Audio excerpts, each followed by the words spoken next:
this point, we'd like to move into the program that we have today, and I'd like to introduce to us a new Mike to our club, Little Mike, which is Mike Dempsey. So Mike Dempsey will come, and we'll talk a little bit more about him as we move forward as a club. But Mike, if you'll come and introduce our program for the day. Good afternoon. I'm here because Mike Burns had surgery on Monday, and so and he's doing well, or he said he's doing well. We don't know. I'd like to introduce Major General Curtis Buzzard, Commander of the United States Army Maneuver Center of Excellence in Fort Benning. General Buzzard is originally from Philadelphia and graduated the United States Military Academy at West Point. He commissioned as an infantry officer and began his career in the 82nd Airborne Division. Over his 30 years of service, General Buzzard has served in numerous command and staff assignments and deployed multiple times to Iraq and Afghanistan. Some notable assignments include company command in the 11th Armored Cavalry Regiment, 3rd U.S. Infantry, military aid for Presidents Bush and Obama, battalion and brigade command in combat in the 82nd Airborne Division, commander of the Joint Multinational Readiness Center, deputy commander for 7th Infantry Division, and the 78th Commandant of Cadets at United States Military Academy. General Buzzard earned his master's degrees from Harvard's JFK School of Government and the Marine Corps University. He also served as an Army War College Fellow at the Center for Strategic and International Studies and is a current member of the Council on Foreign Relations. General Buzzard is married to Terry, and they have 3 daughters. Sir.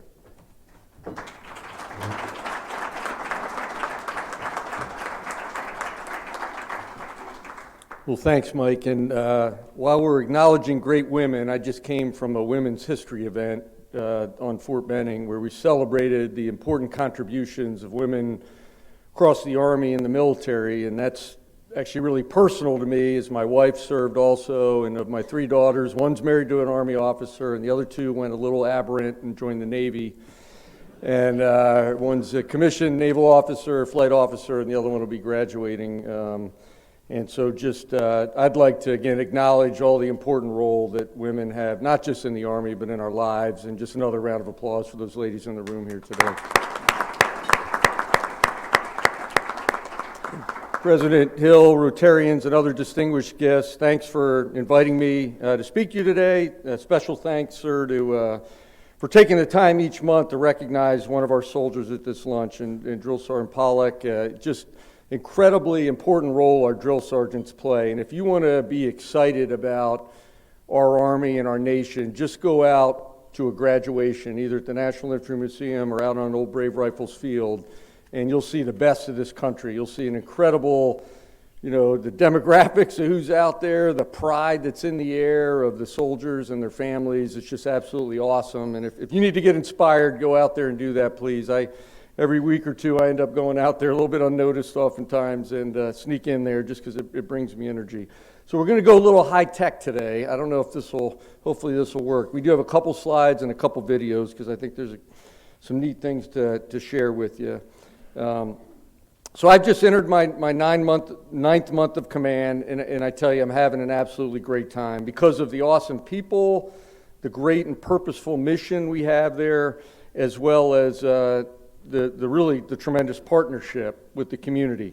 And it's really a bond. And it's with our elected leaders like Mayor Henderson and Mayor Lowe, the city councils, chambers of commerce, educators, businesses, and obviously the Rotary Club too. And this relationship's the best I've seen in my almost 31 years of service at a whole bunch of different installations. So thanks for all your support, and specifically all that the Rotary Club and its members do.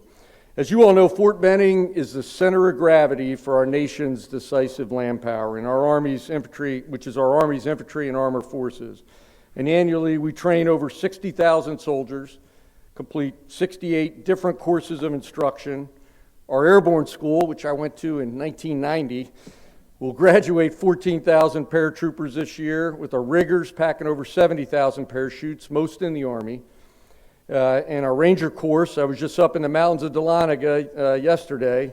The Army's premier leadership course will graduate 1,600 soldiers that will return to their units to better train and prepare their formations for any future missions that our country calls on them to complete.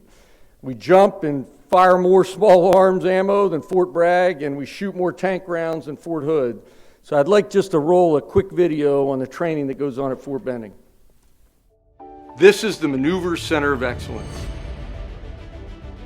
Soldiers and leaders come here to be better. They come here to begin their careers in the service of their country, to learn the basics from our outstanding drill sergeants. They come here to prepare to be senior non-commissioned officers. They come here to prepare to lead platoons, troops, companies, battalions, squadrons, and brigades. We collectively make our Army better, and units rely on us to deliver. I can't think of a more powerful or important mission. And that mission is based on a foundation of trust. We make a handshake with America every time new soldiers arrive and must maintain the trust and confidence of the American people. The character of war is always changing, and we must stay on the cutting edge. The nature of war, though, remains the same, a brutal contest of wills that demands cohesive teams with members who are fit, disciplined, highly trained, and have the will to win. And we are at the epicenter of this at the Maneuver Center of Excellence. This is exactly what we do, training forces to fight and win in the crucible of ground combat. And there is no more important place to be right now.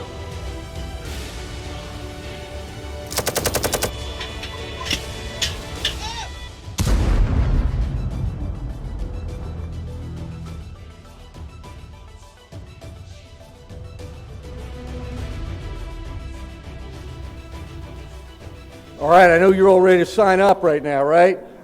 I got a recruiter in the back, and they can process age waivers. I've given them the authority to do that. So, hey, again, just some awesome training that goes on out on Fort Benning, and the Columbus community and greater Chattahoochee River Valley are so important to our ability to accomplish this mission.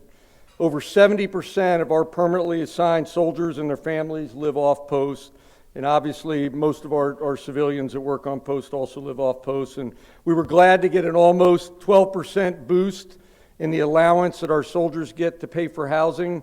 And much of this goes into the community, both in real estate sales and the rental market. Almost 8,500 of our children live off post and are also in your schools. And we're very proud of our Partners in Education, or PI program, that matches on-post units with local schools in a partnership to help enrich the educational experience for students, improve levels of academic achievement, boost self-esteem, and increase understanding of the military. We currently have 41 of these PI partnerships in school year 22-23. With respect to infrastructure, the Army has programmed over $600 million for projects on Fort Benning over the next 10 years, second highest in the Army behind Hawaii. And the area also benefits from our training mission and the income that soldiers and their families coming here bring to the community. Overall, it's estimated that Fort Benning has an economic impact of just over $4 billion to the bi-state community. So that's a very important relationship. And as you may know, the Army is experiencing challenges in recruiting and accessions.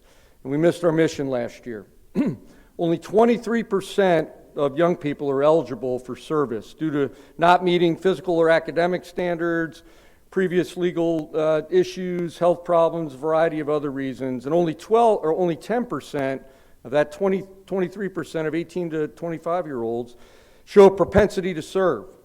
And during COVID, our recruiters lost the chance to regularly interface with young people in high schools, and they're rebuilding those relationships.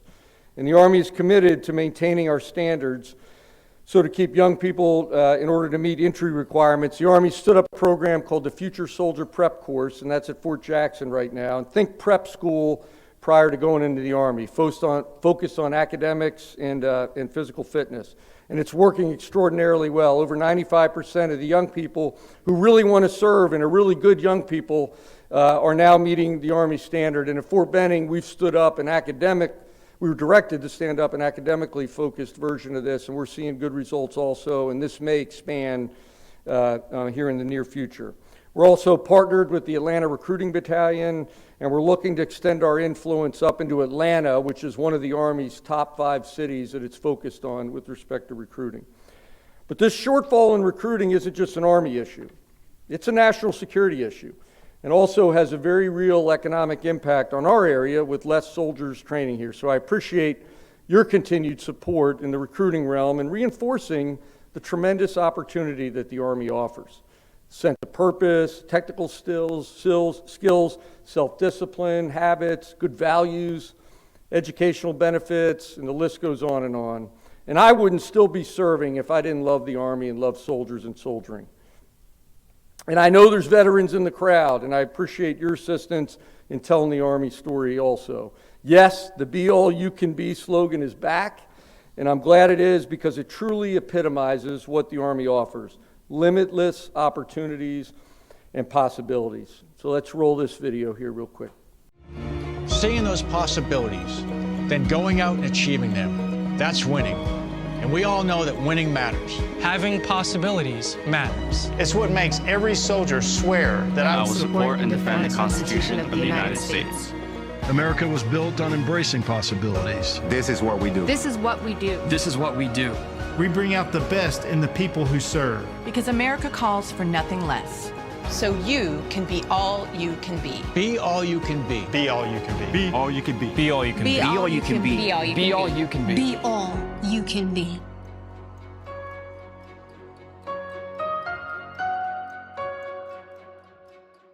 It's a familiar tone to so many of us. Again, the recruiters are in the back, so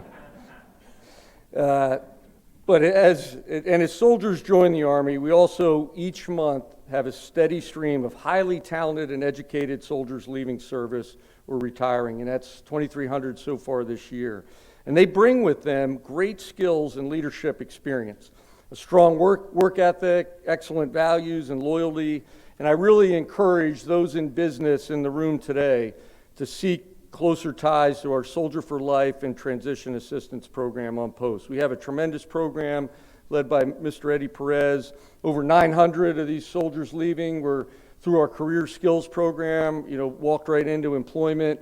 Tremendously talented young men and women. In a previous assignment out at Joint Base Lewis McChord, Microsoft was embedded into post because they wanted to go after this incredible talent that is either retiring or leaving the Army. So again, just another opportunity out there to leverage. And I'd like to thank the Columbus State University and Columbus Technical Colleges for also supporting our soldiers furthering their education and their presence at a newly reopened education center on post. In support of greater connection to the community and recruiting, there's several what we're calling Meet Your Army events coming up. And first off will be our Infantry Week, which will host a variety of competitions. The Lacerda Cup for combatives, best sniper, best mortar, best ranger competition, all those open to the public. And for the first time, we're going to do several parts of these right here in downtown Columbus. So at 6 p.m. on Wednesday, April 12th, we will host the Combatives Championship round here at the Ironworks Convention Center. And on Saturday, April 15th, all day, we will host day 2 of the Best Ranger competition near the Columbus Civic Center and along the Riverwalk near Whitewater Adventure. Just an incredible opportunity to see some of the Army's absolute best in these 2-person teams competing to earn the title of Best Ranger, which is, as many of you know, an incredibly tough and challenging. And I can promise you the day downtown is just going to be as tough or harder than what they would have done on Fort Benning, but a great chance to get out and see that and root these folks on. And then starting on 1 May is Armor Week and the Gainey Cup, which is to identify the best cavalry squad in the entire Army. So Army, much like Best Ranger, units from across the Army send teams to compete. And we're bringing back the big live fire exercise out on Red Cloud Range, which will have tanks, Bradleys, helicopters. I know it's a crowd favorite. It's open to the public. It'll be at 4 p.m. on May 1st, and then there's going to be some rehearsals the Friday and Saturday before, if that would be easier for folks to get out, but just an awesome event to see all the tremendous capabilities of the United States Army.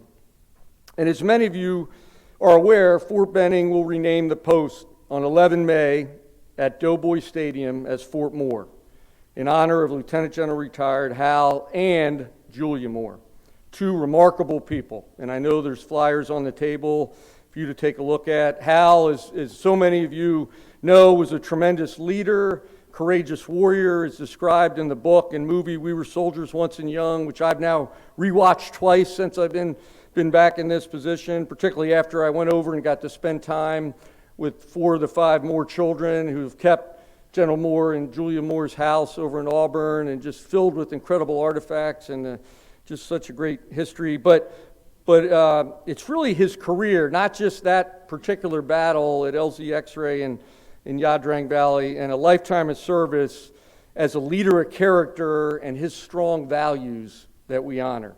And Julia was an incredible Army spouse, an Army mom, a nurse and lifelong Red Cross volunteer. She helped establish Army Community Services, which takes care of so many Army soldiers and their families, and also influenced how Gold Star spouses are notified when their loved ones gave the ultimate sacrifice in combat.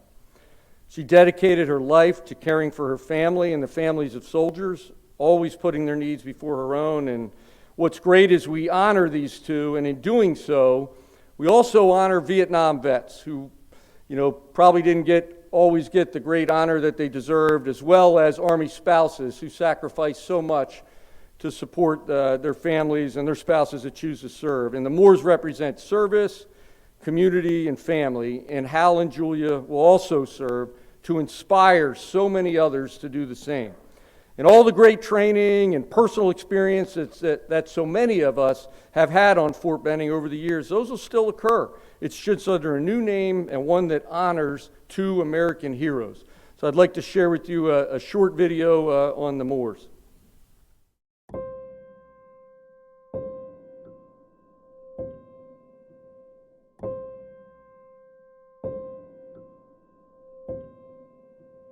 Yeah, General Moore was a great leader. He was right there on the ground with us. But she saw other people whose husbands were killed, and she knew her job was to take care of families. I knew we'd prevail. I knew we were going to in for a hell of a fight, but never once did it cross my mind that we'd go down. Not one time. If you're a widow, you've got so much on your plate because of what she did. I don't have to worry about that. That's a huge blessing. You knew he was in command, and you knew he knew what was going on. He just was a soldier's soldier, and you just felt comfortable around him. They are the married relationship that any married couple wants. It was defined by a deep, committed love. When you step back, it's a love story. It's a love story about their love and commitment to soldier and the nation.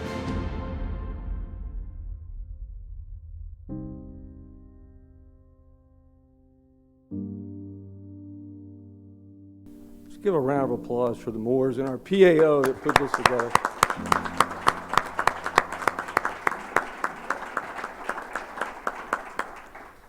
Lastly, I'll briefly touch on two of my top focus areas with respect to our military mission.